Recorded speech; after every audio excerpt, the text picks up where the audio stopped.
हमारे साथ श्री रघुनाथ तो किस बात की चिंता, हमारे साथ श्री रघुनाथ तो किस बात की चिंता।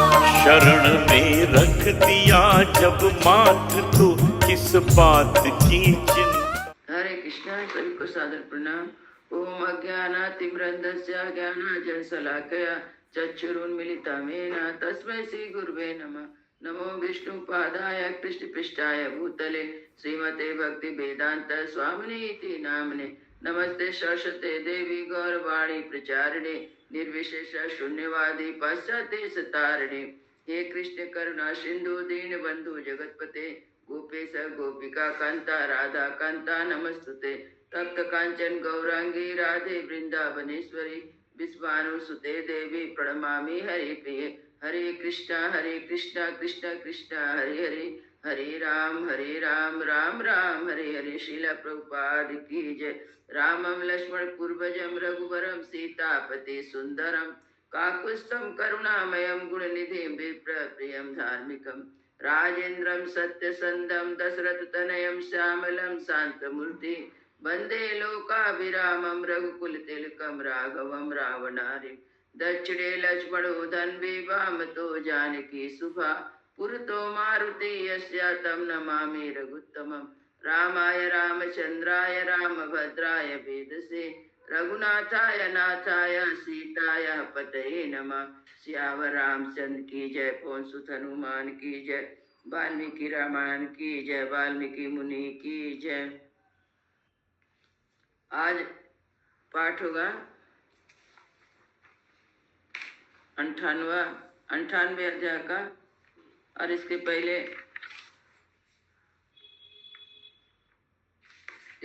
था 57 अध्याय का। अभी 58 अध्याय का पाठ होगा। 57 अध्याय में था कि जो विश्वामित्र अपना पराजय से बहुत दुखी होने लगे और दुखी होकर लंबी सांस खींचते हुए और तपस्या करने लगे। उनकी तपस्या से शंकर जी प्रसन्न हुए। उनकी तपस्या से ब्रह्मा जी पसंद हुए और ब्रह्मा जी ने दर्शन देकर कहा कि कुशी नंदन, तुमने तपस्या के द्वारा राज ऋषियों के लोक कभी विजय, जो राजऋषि जिस लोक में जाते हैं उस लोक में भी तुम विजय प्राप्त कर लिए हो, और अब तुम अपने आप को सच्चा राजऋषि समझो। तो विश्वामित्र आवाज सुनकर उनको दुख हो जाता है, क्योंकि उन्होंने कहा मैं इतना गो तपस्या किया और मुझे राज ऋषि का ही पद मिला, मुझे ब्रह्म ऋषि का फल नहीं मिला। इनको लगता है कि तपस्या का कोई फल नहीं है, ऐसा मन में सोच के और वे विश्वामित्र पुनः भारी तपस्या में लग गए और पुनः इस तरह वे दोबारा वे तपस्या करने लगे। इधर सतानंद फिर राम जी को दूसरा कथा सुना रहे हैं। इच्छा कुल में जिस वंश में राम जी का जन्म हुआ था उसी वंश में एक राजा थे, त्रिशंकु राजा थे।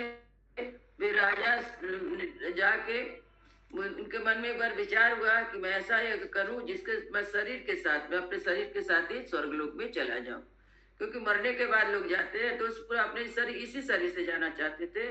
और यह बात के लिए जाके वशिष्ठ जी से कहते हैं कि ऐसा यज्ञ कर दीजिए। वशिष्ठ उनके गुरु थे वशिष्ठ जी, तो कहते हैं कि ऐसा यज्ञ कीजिए गुरुजी कि हम अपने शरीर के साथ स्वर्ग को चले जाएं।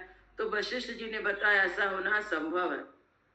जब वशिष्ठ जी ने ऐसा उत्तर दिया तब वशिष्ठ जी के जो पुत्र थे, 100 पुत्र जो तपस्या कर रहे थे दक्षिण दिशा में, तब वो त्रिशंकु राजा उन पुत्रों के पास जाते हैं। तो पुत्र कहते हैं, तो उनसे जाके कहते हैं कि गुरु पुत्रो, मैं आपके शरणागत वत्सल हैं, आप शरणागत वत्सल हैं। मैं आपकी शरण में आया हूँ, आप मेरा कल्याण करें। आपके पिता वशिष्ठ ने मेरा यह करना स्वीकार नहीं किया, मैं ये करना चाहता हूँ, आपको लोग इसके लिए आज्ञा दें।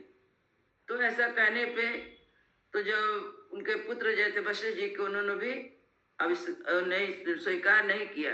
बोले जब जिसको वशिष्ठ जी बोल रहे नहीं करने को, तो हम लोग भी नहीं करेंगे। इस तरह करते हैं। फिर बोलते हैं कि फिर वो बोलते हैं त्रिशंकु, यदि तुम लोग नहीं करोगे तो मैं फिर किसी दूसरे के शरण में जाऊंगा। फिर वो विश्वामित्र के शरण में जाते हैं। वशिष्ठ के पुत्रों द्वारा त्रिशंकु को डांट बताकर घर लौटने की आज्ञा देना और उन्हें दूसरा पुरोहित बनाने के लिए उद्धत साप प्रदान करना। उनके साप से चंडाल हुए त्रिशंकु का विश्वामित्र की शरण में जाना। अब वशिष्ठ के पुत्रों के पास जाते हैं तो लोग बहुत डांटते हैं और उनको जब नहीं मानते हैं तो उनको श्राप दे देते चंडाल होने का। आगे कथा में आएगा। तत्तेषंको वचनं श्रुत्वा क्रोधा समन्विताम् ऋषि पुत्र सतम रामम राजनम इदमब्रवीत् प्रख्यातो वसि दुर्मेधो गुरुणा सत्यवादिना तम कथम संत्रिक्रम्य शाकांतर उपयेताम्। रघुनंदन सतानंद बोल रहे हैं, रघुनंदन राजा त्रिशंकु का यह वचन सुनकर वशिष्ठ मुनि के सब पुत्र कुपित हो उनसे इस प्रकार बोले, दुर्बुद्धे, तुम्हें सत्यवादी गुरु ने जब तुम्हें मना कर दिया तब तुमने उनका उल्लंघन करके दूसरी शाखा का आश्रय कैसे लिया। इच्छा कूणामी सर्वेशा पुरोधा परमागति नाचाति क्रमतुम शक्यम वचनम सत्यवादिना। समस्त इच्छाकु वंशी क्षत्रिय के लिए पुरोहित वशिष्ठ ही परम गति है। उन सत्यवादी महात्मा की बात को कोई अन्यथा नहीं कर सकता। आशक्यमिति सोवाचम वशिष्ठो भगवान ऋषि तम वयम वे समाहर्तु कर्तु सक्ता कथम चना। जिस यज्ञ कर्म की उन भगवान वशिष्ठ ने असंभव बताया उसे हम लोग कैसे कर सकते हैं। बालिशा त्वं नरश्रेष्ठा गम्यतां स्वापुरं पुनः याजने भगवान सक्ते हि त्रैलोक्यम अपि पार्थिवा अवमानं कथं कर्तु तस्या दच्चायामहे वयम्। नरश्रेष्ठ, तुम अभी नादान हो, अपने नगर को लौट जा। पृथ्वीनाथ भगवान वशिष्ठ तीनों लोग का यज्ञ कराने में समर्थ है, हम लोग उनका अपमान कैसे कर सकेंगे। तेषां तद्वचनं श्रुत्वा क्रोधा पर्यकुलाचरम् सा राजा पुनरेवेतानिदं वचनम् अब्रवीत् प्रख्यातो भगवता गुरुपुत्रे हि तथैव हि अन्यां गति गमिष्यामि स्वस्ति वस्तु तपोधना। गुरुपुत्रों का यह क्रोधित वचन सुनकर राजा त्रिशंकु ने पुनः उनसे इस प्रकार कहा, तपोधनो, भगवान वशिष्ठ ने मुझे ठुकरा दिया ही था। आप गुरु पुत्र गण भी मेरी प्रार्थना नहीं स्वीकार कर रहे हैं, अतः आपका कल्याण हो, अब मैं दूसरे किसी की शरण में जाऊंगा।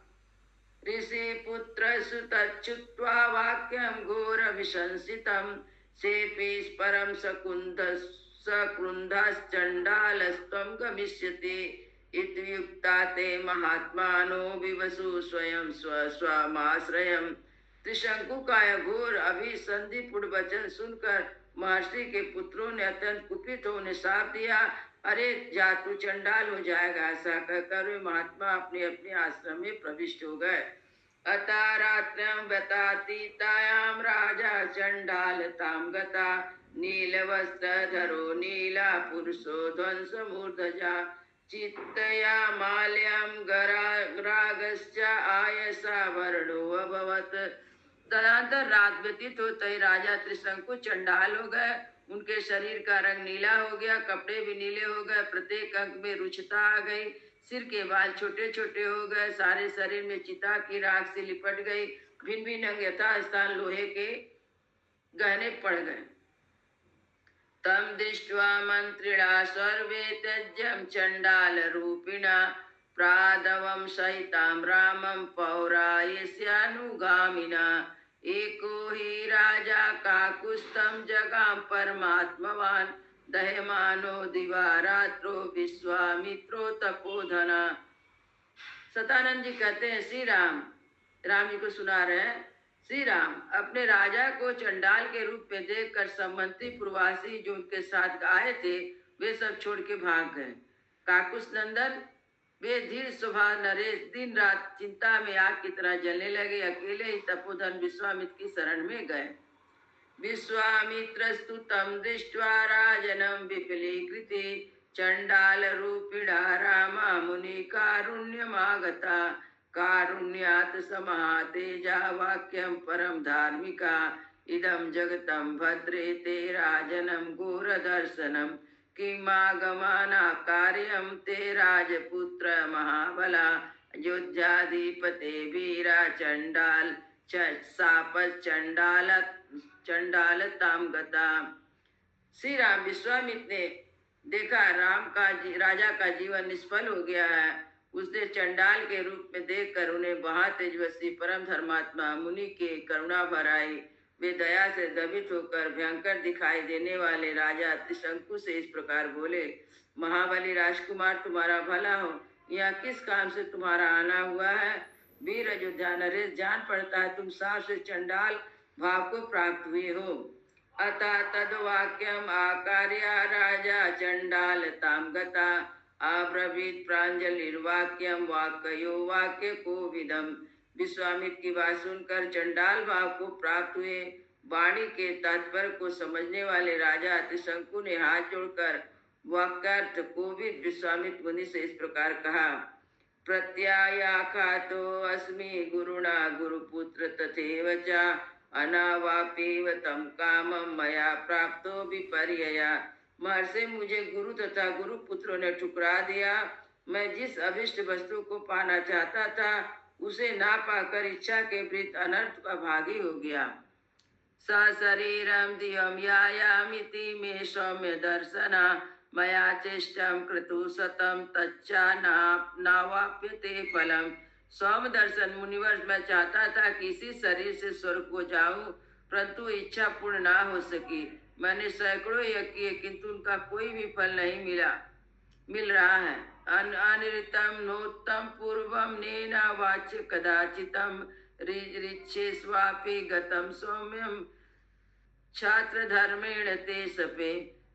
मैं क्षत्रिय धर्म की शपथ खाकर आज से कहता हूँ कि बड़े बड़े संकट पड़ने पर भी ना तो पहले कभी मैंने मिथ्या भाषण किया है और ना भविष्य में कभी करूँगा।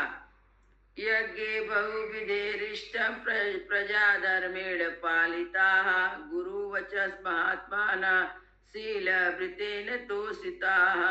धर्मे प्रयात्मानस्य यज्ञचाहतु इच्छता परितोषं न गच्छन्ति गुरुपुंगवा।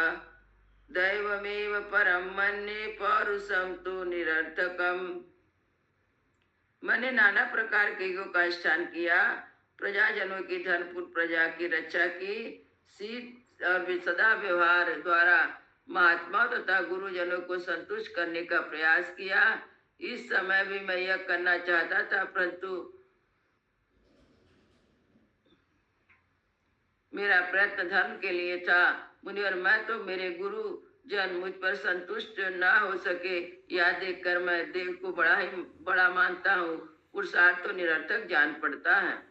देवनाक्रमते सर्वं देव मे परमागतिम तस्य मे परमा तस्य प्रसादम अभिकांक्षता कर्तु महर्षि भद्रम ते देवोपहत्येतसा। देव सब पर आक्रमण करता है, देव नहीं सबकी परम गति है। मुनि, मैं अत्यंत आर्त होकर आपकी कृपा चाहता हूँ। देव ने मेरे पुरुषार्थ को दबा दिया है, आपका भला हो, आप मुझ पर कृपा करें। नान्यम गति गमिष्यामि नान्यच्छ शरणम गति देव पुरुष कारेणा निर्वर्तन्मि इत्वहर्यसि। अब मैं आपके सिवा दूसरे किसी की शरण में नहीं जाऊंगा, दूसरा कोई मुझे शरण देने वाला है भी नहीं। आप अपने पुरुषार्थ से मेरे दुर्देव को पटल सकते हैं। इत्यर्थे श्रीमते रामायणे वाल्मीकि आदि काव्य बालकांडे 850 सर्गा। इस प्रकार श्री वाल्मीकि निर्मित रामायण श्री आदि कवि के बालकांड में 98वां सर्ग पूरा हुआ। मंगल भवनय मंगलहारी द्रवौ सुदशरथ अजिर बिहारी। राम सिया राम जय जय राम। राम सिया राम जय जय राम। सियावर रामचंद्र की जय, पवन सुत हनुमान की जय, सब भक्तन की जय, सब संतन की जय। जय जय सीताराम।